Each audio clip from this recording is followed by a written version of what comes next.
jäätelö. Ai nyt tuli jäätelö, oli niin hyvä.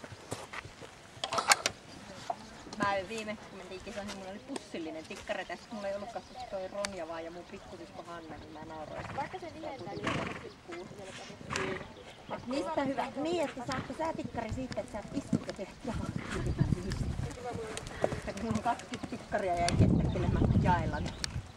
Tulos Jutta Wiens Engagen toiselta vaiheelta 0 virhepistettä ajassa 33.03.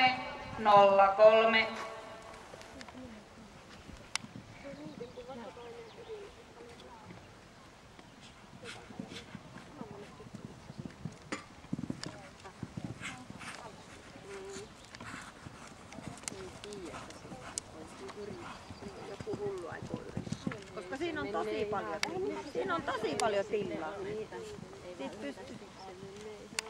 Nyt puhutaan jo äiti uusinnasta. Äitit on hiljaa.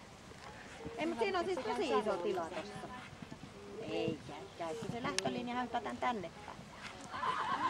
Niin ravaat sinne ja sä syöt niitä.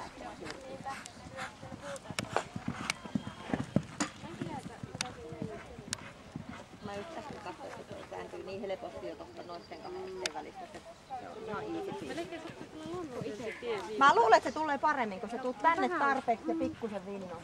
Ja se tulee suoraan sitten.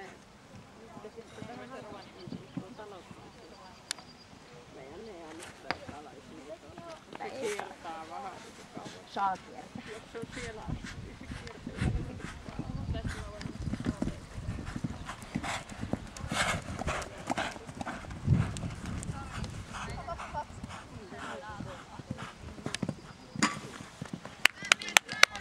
Seuraavaksi numero 2, Nea Hul.